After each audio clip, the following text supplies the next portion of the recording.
جوش نے کہا سجدوں سے جو کھینچتا ہے مسجود کی طرف، تنہا وہ ایک اشارہ ہے معبود کی طرف۔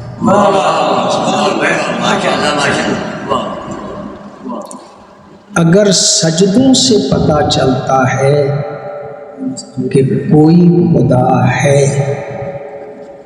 تو وہ کربلا کا سجدہ ہے جو خدا کی حقانیت کی دلیل ہے۔ جوش نے ذرا اس میں ذرا شدت پیدا کی، اس کا اپنا نقطہ نظر ہے، میرا نقطہ نظر تھوڑا سا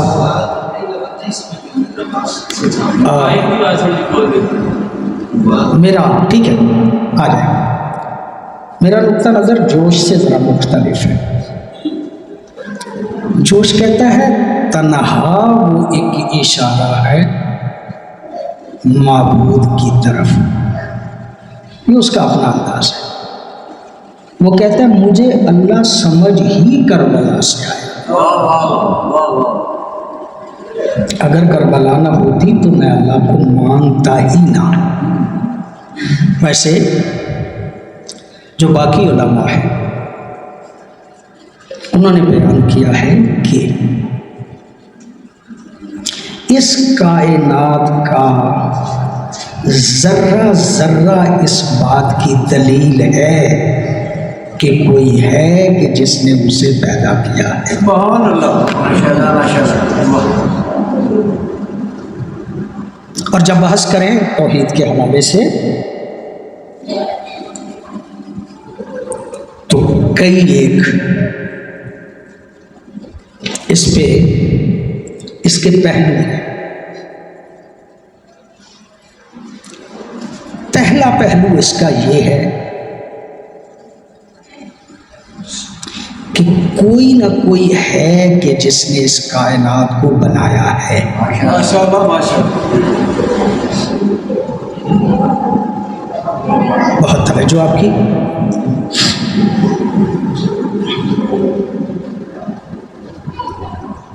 عام طور پہ جو آج کل کی پڑھی لکھی دنیا ہے وہ کہتی ہے کہ اس کائنات کے ماورا، یعنی اس کائنات کے علاوہ کچھ نہیں۔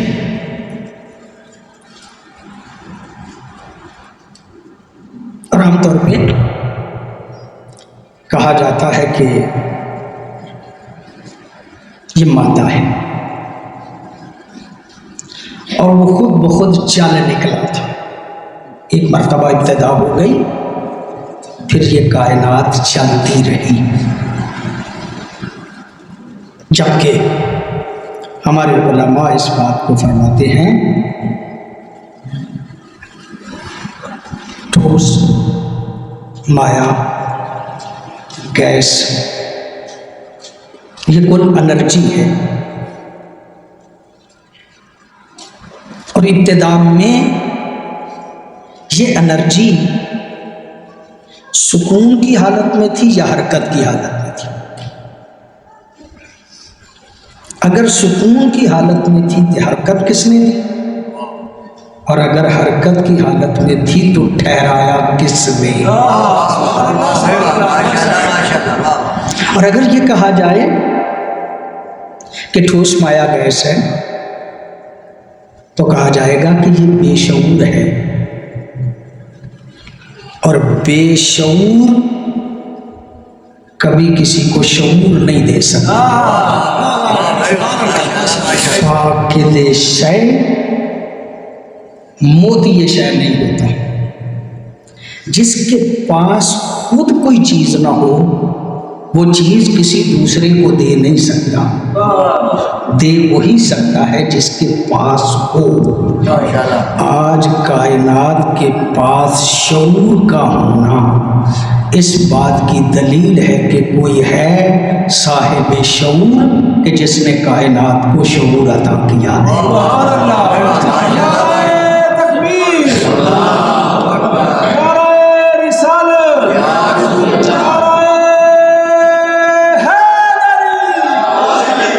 مہربانی بھائی دلدار کی، لیکن میں چاہوں گا کہ بے شک آج اس پروگرام میں آپ نعرے نہ بھی لگائیں، میری بات سنیں اور میری بات آپ تک پہنچے تو میں سمجھوں گا کہ میں اپنے مقصد میں کامیاب ہو گیا۔ آج میں آپ سے داد کا طلبگار نہیں، بلکہ اس بات کا طلبگار ہوں کہ آپ میری بات کی طرف توجہ دیں۔ کوئی نہ کوئی ہے کہ جس نے اس کائنات کو شعور عطا کیا ہے۔ ہم ابھی اس کو اللہ نہیں کہتے۔ مولا کائنات سے کسی نے پوچھا کہ کیا دلیل ہے کہ اس کائنات کا کوئی بنانے والا ہے؟ زیادہ باتوں میں نہیں جاتا۔ مولا نے فرمایا اگر جنگل میں جا رہے ہو، قدم لگے ہوئے ہیں کسی بندے کے، تو یہی قدم بتاتے ہیں کہ کوئی بندہ گزرا ہے۔ اگر بندے کے قدم اس بات پہ دلیل ہے کہ کوئی بندہ گزرا ہے، تو یہ ساری کائنات دلیل نہیں بن رہی کہ کوئی ہے کہ جس نے اس کائنات کو بنایا؟ وہ ذات کہ جس نے اس کائنات کو بنایا ہے، ہم اس ذات کو اللہ کہتے ہیں۔ اور جب ہم اس ذات کو اللہ کہتے ہیں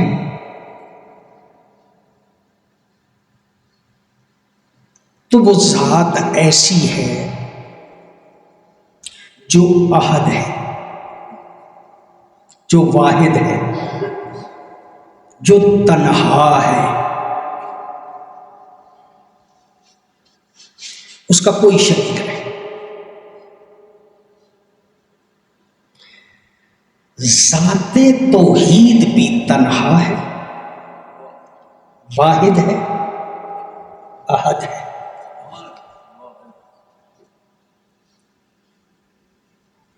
ذات توحید، ہاں البتہ انہیں ذات توحید کو سمجھنا انسانوں کے بس میں ہی نہیں۔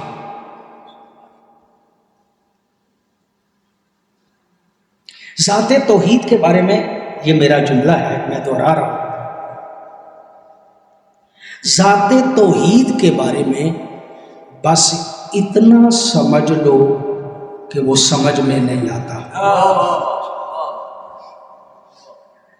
اتنا سمجھ لو کہ وہ سمجھ میں، جو سمجھ میں محدود ہو جائے وہ اللہ نہیں ہوتا۔ اس لیے نہج البلاغہ میں مولا کائنات نے فرمایا کہ کوئی بلند پرواز جتنی بھی پرواز کر جائے وہ اللہ تک نہیں پہنچ سکتا۔ کوئی گہرائی میں جتنے بھی زیادہ ہوتے لگا لے وہ اللہ کو اپنی عقل میں محدود نہیں کر سکتا۔ جو محدود ہو جائے وہ شینوں کا اللہ نہیں۔ بہت توجہ سے، جو محدود ہو جائے وہ شینوں کا اللہ نہیں۔ آگے چل کے اس بات پہ اور بھی بات کر لیں گے، لیکن یہیں پہ رک کے میں جملہ آپ کی خدمت عالیہ میں عرض کرنا چاہ رہا ہوں کہ جو ایک جگہ پہ ہو وہ بندہ تو ہو سکتا ہے، اللہ نہیں ہو سکتا۔ اور جسے آپ کسی جگہ پہ دیکھ لیں گے وہ اللہ نہیں ہو سکتا۔ اللہ وہ ہے جو دیکھا جا ہی نہیں سکتا۔ یہ آگے چل کے بات کریں گے۔ 4 باتوں میں علماء کہتے ہیں قرآن حدیث کی مدد سے، احادیث معصومین کی مدد سے، 4 چیزوں میں اللہ کو احد مانو، واحد مانو۔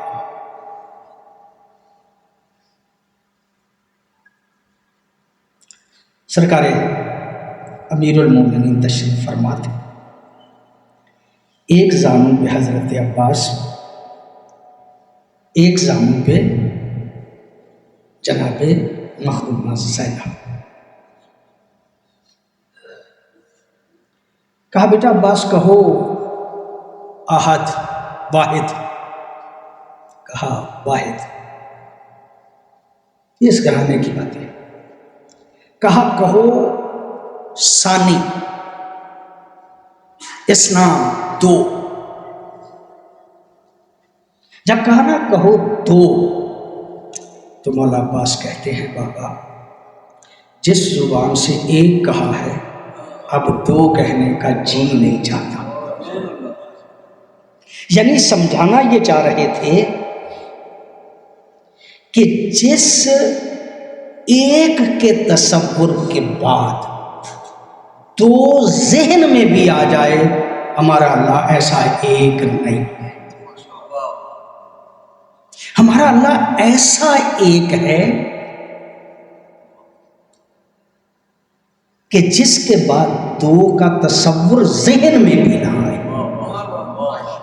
جہاں دو کا تصور آ جائے ہمارا ایسا اللہ نہیں۔ باتوں کو دقیق نہ کروں ورنہ میں یہاں پہ ذرا دقت میں بھی جا سکتا تھا۔ اللہ احد ہے، اپنی ذات کے اعتبار سے واحد ہے، لیسا کمثلہ شیء، اس جیسا کوئی نہیں، جو کسی جیسا ہو وہ اللہ نہیں ہو سکتا، اور جس جیسے بھی کوئی اور ہو وہ بھی اللہ نہیں ہو سکتا۔ اللہ کون ہے؟ لیسا کمثلہ شیء، کوئی شے جس کی مثل نہ ہو اسے اللہ کہا جاتا ہے۔ جہاں ذہن میں شے کا تصور آ جائے وہ شے ہے، اللہ نہیں۔ اللہ وہ ہے لیسا کمثلہ شیء۔ آپ کی بڑی توجہ ہے، آپ غور فرما رہے ہیں۔ واضح لفظوں میں عرض کروں،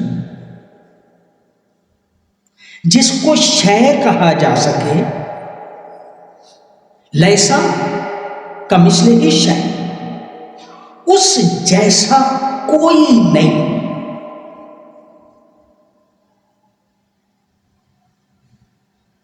پہلا درس ہے، مجھے بھی کچھ باتیں کہتے ہوئے ابھی جھجک آ رہی ہے،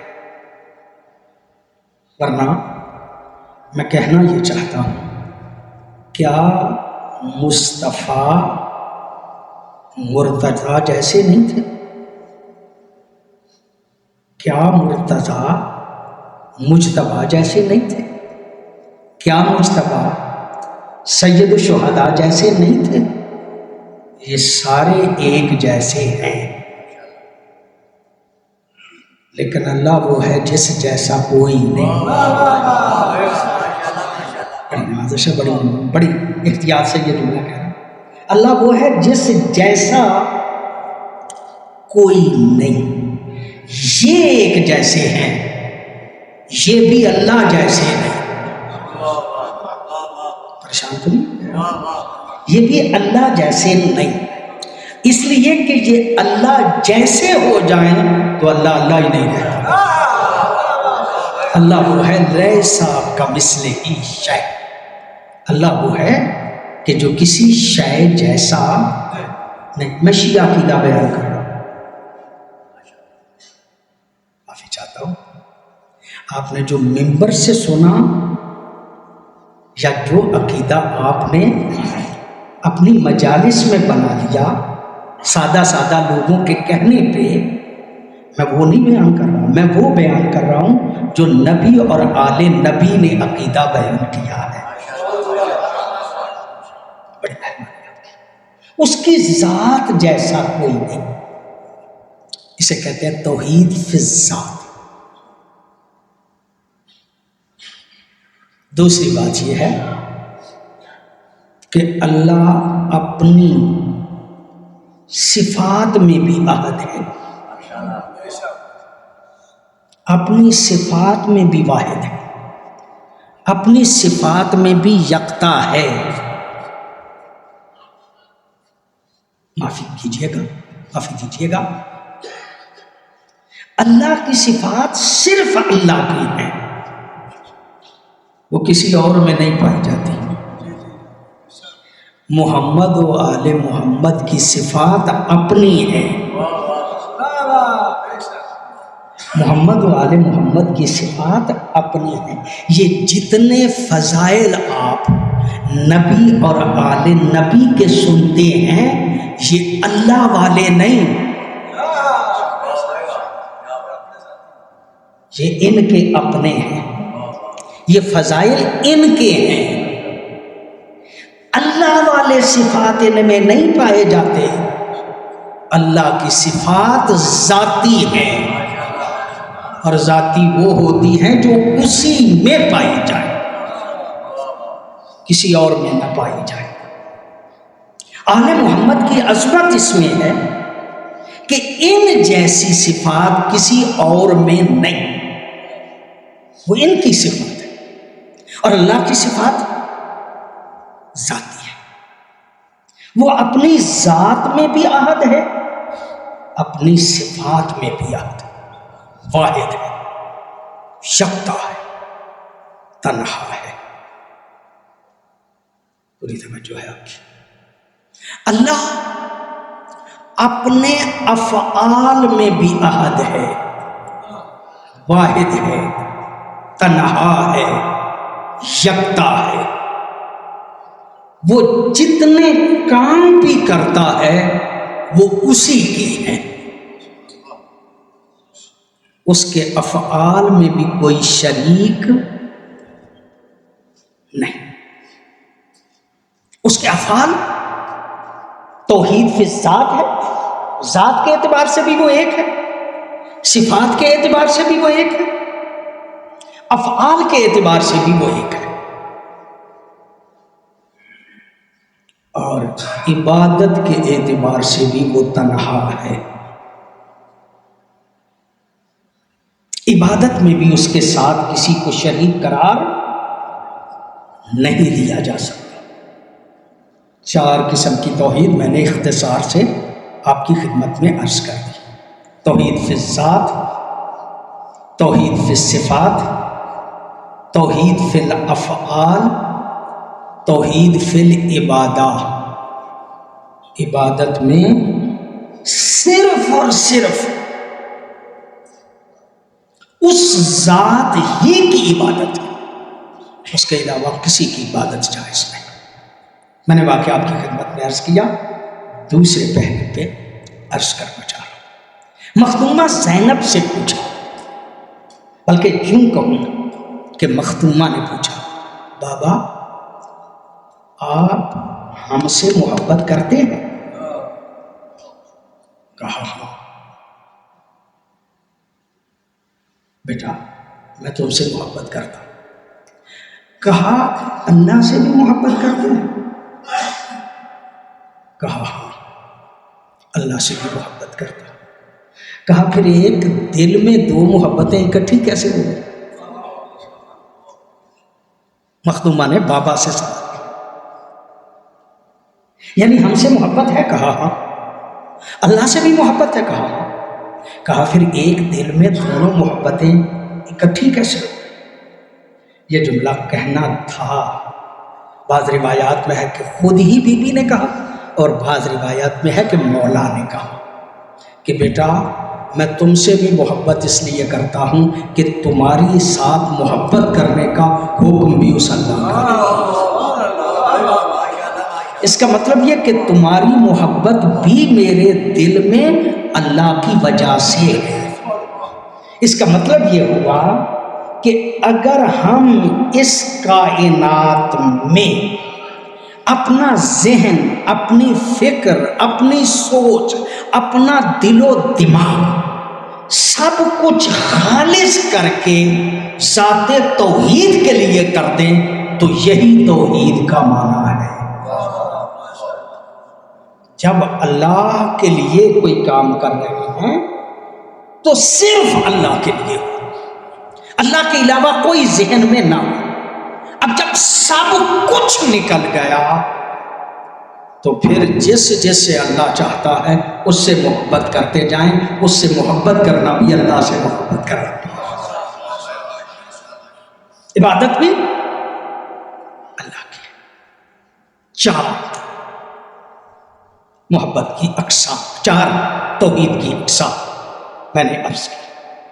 اور قبلہ میرے عزیز بیٹھے ہیں باقی بھی علماء، میں نے مولانا ثناء اللہ صاحب کے گھر سے یہ نماز جعفریہ اٹھائی۔ یہ نماز جعفریہ معمولی کتاب نہیں، یہ جب مولوی صاحبان پڑھاتے ہیں تو بڑی سادگی سے پڑھا دیتے ہیں، سارا دین اس میں لکھا ہے۔ اور بچپن میں بچوں کو جو مولوی صاحبان پڑھا دیتے ہیں نا، وہ رٹا لگاتے ہیں، یاد کرواتے ہیں۔ اگر دقت کی جائے، غور کیا جائے تو نماز جعفریہ میں سب کچھ موجود ہے۔ ہم اللہ کی کچھ صفات ایسی کو مانتے ہیں جو اللہ میں پائی جانی چاہیے، جو صفات اللہ میں پائی جانی چاہیے ان کو صفات ثبوتیہ کہا جاتا ہے۔ ثبوتیہ کیا مطلب؟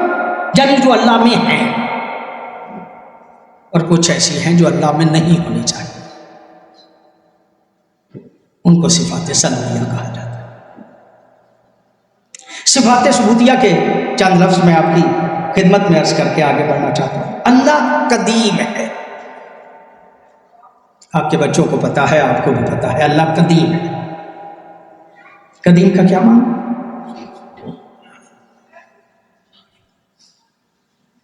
ہمیشہ سے ہے، اللہ قدیم ہے، ہمیشہ سے ہے۔ توجہ فرمائیے گا، قدیم اسے کہا جاتا ہے جس سے پہلے عدم نہ ہو۔ پھر توجہ فرمائیے گا، قدیم اسے کہا جاتا ہے جس سے پہلے عدم نہ ہو۔ عدم کا مطلب کیا؟ جس سے پہلے نہ ہونا نہ ہو۔ پتہ نہیں میری بات آپ تک پہنچی ہے یا نہیں؟ یعنی جس سے پہلے نہ ہونا نہ ہو، جس سے پہلے نہ ہونا ہے وہ حادث ہے، قدیم نہیں۔ یعنی جو پہلے نہیں تھا پھر تھا بنا، وہ قدیم نہیں۔ پتہ نہیں میری بات آپ تک پہنچی ہے یا نہیں، میں قدیم سمجھانا چاہ رہا ہوں۔ یعنی جس سے پہلے عدم نہ ہو اسے کہا جاتا، یعنی ہمیشہ سے ہے۔ کیا مطلب؟ یعنی کوئی زمانہ ایسا نہیں کہ جس وقت یہ کہا جا سکے کہ وہ نہیں تھا۔ انسان کے بارے میں کہا جاتا ہے کہ وہ نہیں تھا، بعد میں بنا۔ آدم پہلے نہیں تھے، بعد میں تخلیق ہوئی۔ معذرت چاہتا ہوں، ایک جملہ شاید آپ کے مزاج مقدس پہ ناگوار نہ گزرے تو جملہ عرض کرنا چاہ رہا ہوں۔ پیغمبر گرامی کے بارے میں حدیث کیا ہے؟ اولو ما خلق اللہ نوری، اللہ نے جو پہلی چیز پیدا کی وہ میرا نور تھا۔ میں نئی بات نہیں کر رہا، بات وہی ہے جو آپ نے سنی۔ اولو ما خلق اللہ نوری، جو سب سے پہلی چیز پیدا کی اللہ نے وہ میرا نور تھا۔ اس کا مطلب یہ ہے کہ کوئی زمانہ ایسا تھا کہ مصطفیٰ کو ابھی پیدا نہیں کیا تھا۔ جس سے پہلے نہ ہونا ہو اس کو قدیم نہیں کہتے۔ پتہ نہیں آپ میں جو فرما رہے ہیں یا نہیں، تو میں عرض کرنا چاہتا ہوں۔ یعنی قدیم کیا ہے؟ جس سے پہلے عدم نہ ہو، جس سے پہلے عدم ہو وہ پیدا ہوا ہے، قدیم نہیں۔ اللہ کے علاوہ جتنی مخلوق ہے وہ حادث ہے، صرف اللہ قدیم ہے۔ کیا مطلب؟ یعنی صرف اللہ ہے جو ہمیشہ سے ہے، باقی لمحہ گزرا ہو، کوئی وقت گزرا ہو، ایک سیکنڈ گزرا ہو، ہر چیز کے لیے کوئی ایسا وقت ہے کہ جب وہ نہیں تھا بعد میں تھا ہوا۔ اللہ کے قدیم ہونے کا یہ معنی ہے۔ ہم اللہ کو قدیم مانتے ہیں۔ کیا مطلب؟ یعنی ہم مانتے ہیں کہ اللہ ہمیشہ سے ہے۔ زیادہ آپ کو آگے نہ لے کے چل۔ اللہ قادر ہے۔ کیا مطلب؟ اللہ ہر شے پہ، اللہ کل شیء قدیر۔ معافی چاہتا ہوں، توجہ فرمائیے گا۔ قادر ہونے کا معنی کیا ہے؟ اللہ ہر چیز پہ قدرت رکھتا ہے۔ اللہ کسی چیز کی تخلیق پہ نہ کسی کا محتاج ہے بنانے کے لیے، نہ کسی کی ضرورت ہے۔ جو کسی کا بھی محتاج ہو جائے یا کسی کام میں کسی کی مدد کی ضرورت جسے پڑ جائے، وہ شیعوں کا اللہ نہیں۔ اگر آپ کو توحید تشیع کا پتہ ہو تو کبھی کسی کے جھانسے میں نہیں آئیں گے۔ پھر کوئی نہیں آپ کو کہہ سکے گا کہ اللہ فلاں کام میں کسی کے ہاتھوں مجبور تھا۔ اللہ کسی کی تخلیق میں کسی کا محتاج نہیں۔ جو ذرہ برابر بھی محتاج ہو وہ اللہ نہیں ہو سکتا۔ اللہ کل شیء قدیر۔ بہت لمبی بات ہے، میں اس حوالے سے آپ کی خدمت میں پیش کر سکتا ہوں، لیکن میں جلدی سے آگے گزرنا چاہتا ہوں۔ اللہ قادر ہے۔ کبھی بھی کوئی ایسا جملہ نہ کہیے، نہ سننے کا حوصلہ پیدا کیجیے کہ جس میں قدرت الہی پہ حرف آئے۔ کوئی بندہ آپ کے سامنے اگر کہہ دے کہ اللہ فلاں کام میں فلاں کا محتاج ہے، وہ بندہ غلط کہتا ہے، اسے مذہب آل محمد کا پتہ نہیں۔ اللہ ہر شے پہ قادر ہے۔ آگے بڑھتے ہیں۔ اللہ عالم ہے۔ کیا مطلب؟ یعنی کائنات کی ہر چیز سے وہ آگاہ ہے۔ کائنات کا کوئی ایک پتا بھی نہیں ہلتا مگر یہ کہ اس کے علم میں ہے۔ یہاں پہ ایک اور مسئلہ، معصوم ارشاد فرماتے ہیں کہ جو ہمارے مذہب میں بدا کا قائل نہ ہو، اس کا ہمارے مذہب سے کوئی تعلق نہیں، وہ ہم میں سے نہیں۔ یہ ایک علیحدہ سے موضوع ہے، کسی موقع پہ اس پہ تفصیل سے بات کروں گا۔ بدا کیا ہوتا ہے؟ بعض اوقات نظام تکوین میں تبدیلی ہوتی ہے اور بعض اوقات نظام تشریح میں تبدیلی ہوتی ہے۔ پریشان تو نہیں؟ میری بات اب تک پہنچ رہی؟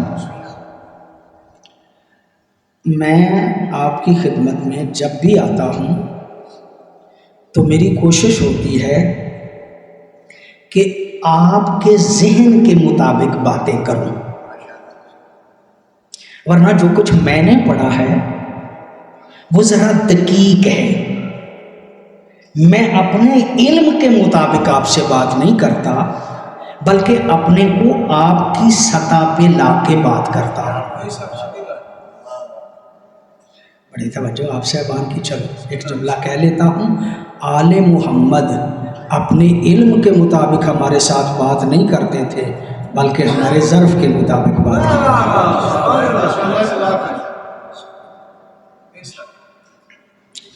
عالم ہے اللہ ہر شے کا۔ کائنات کا کوئی ذرہ بھی ایسا نہیں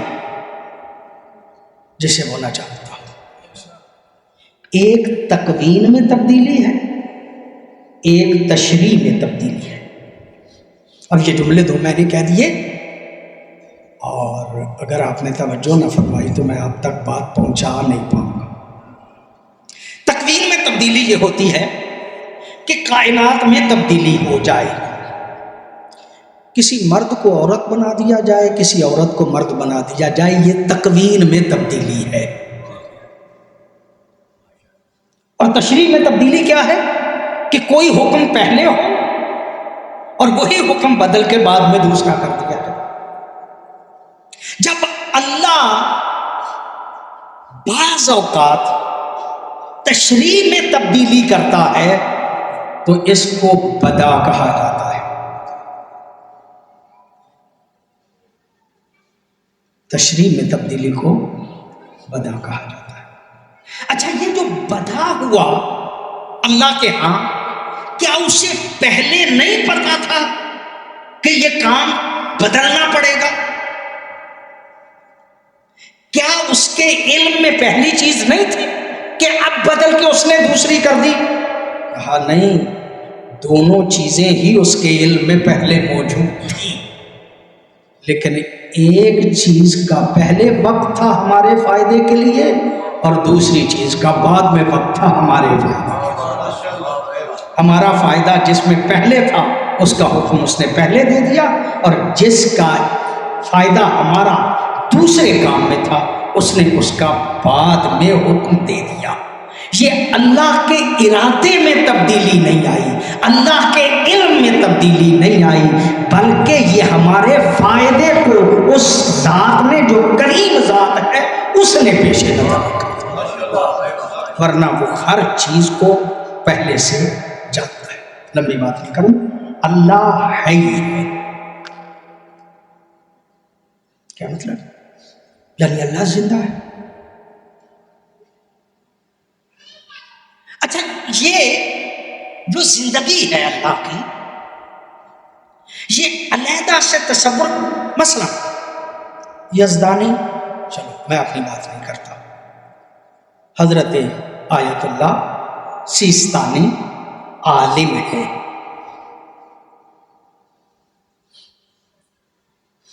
جب میں کہتا ہوں کہ آیت اللہ سیستانی عالم ہے تو میرے ذہن میں علم کا تصور علیحدہ ہے، سیستانی کا تصور علیحدہ ہے۔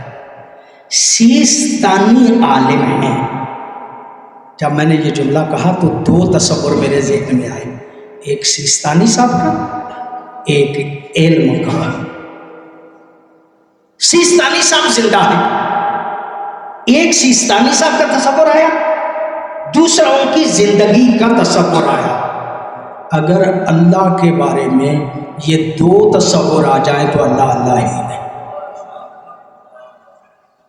وہاں علم ہی ذات توحید ہے اور ذات ہی علم ہے، وہاں ذات ہی حیات ہے اور حیات ہی ذات ہے،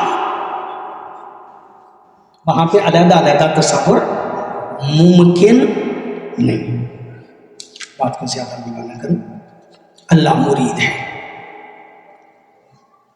کیا مطلب؟ آگ کے قریب اگر آپ خشک ورق کو لے کے جائیں گے تو وہ جل جائے گا، اس میں آگ کو ارادہ کرنے کی ضرورت نہیں، یہ مجبوری ہے کہ خشک ورق اگر آپ کے قریب جائے تو وہ ورقہ جل جائے، یہ مجبوری ہے آگ کی کہ وہ جلائے۔ کیا اللہ کے بھی کام ایسے ہیں کہ اس سے ہو جاتے ہیں؟ نہیں، وہ جو کرتا ہے ارادے سے کرتا ہے، وہ مجبور ہو کے کوئی کام نہیں کرتا۔ یہ نہیں ہے کہ اس سے کوئی کام ہو جاتا ہے، نہیں، وہ ارادے سے کرتا ہے، چاہے تو کرے، چاہے تو نہ کرے، یہ اس کا ارادہ، مرید ہے وہ. اور وہی مرید یہ کہتا ہے یرید اللہ لیذھب عنکم الرجس اہل البیت ویطہرکم تطہیرا، میں نے اپنے ارادے سے انہیں پاکیزہ رکھا. یہ مجبوراً نہیں مجھ سے بنے، بلکہ میں نے اپنے ارادے سے انہیں پاکیزہ رکھا ہے. مرید ہے، مجبوراً اس سے کام نہیں ہوتے، بلکہ ارادے سے وہ سارے کام کرتا ہے. اللہ مدرک ہے. مدرک آپ میرے اور آپ کے نزدیک یہ عالم ہونا اور مدرک ہونا، اس میں ہم زیادہ فرق نہیں کر پاتے، اگرچہ فرق ہے. مدرک کا مطلب ہے ادراک، علم کا معنی کیا ہے؟ حصول و صورت الشیء فی العقل، کسی چیز کی صورت کا عقل میں آ جانا، اسے علم کہا جاتا ہے. آپ کے پاس، میرے پاس علم ہے، کچھ چیزیں ہیں جن کو ہم دیکھتے ہیں اور بعد میں، مثلا فرض کریں کہ ہم سیالکوٹ گئے اور سیالکوٹ کے شہر کو دیکھا، وہاں کے چوکوں کو دیکھا. اب یہاں بیٹھ کے ہم سوچتے ہیں تو ہمارے ذہن میں وہ چوک آ جاتا ہے. یہ اس چوک کے بارے میں میرا علم ہے. ہمارا علم مشاہدے کا محتاج ہے. ذات توحید کو کسی مشاہدے کی ضرورت نہیں ہوتی. اس کا ادراک ایسا ہے، اس کا علم ایسا ہے کہ کسی مشاہدے کی ضرورت نہیں رہتی. 47 منٹ مجھے گفتگو کرتے ہوئے ہو گئے. ایک دو باتیں اور عرض کروں. اللہ متکلم. اللہ کے متکلم ہونے کا معنی کیا ہے؟ کہ اللہ جب چاہے کسی چیز میں کلام پیدا کر دیتا ہے. متکلم کا معنی یہ کہ جب چاہے، جس چیز میں چاہے، اس میں کلام کو پیدا کرتا ہے. کلام کے پیدا کرنے کو متکلم کہا جاتا ہے.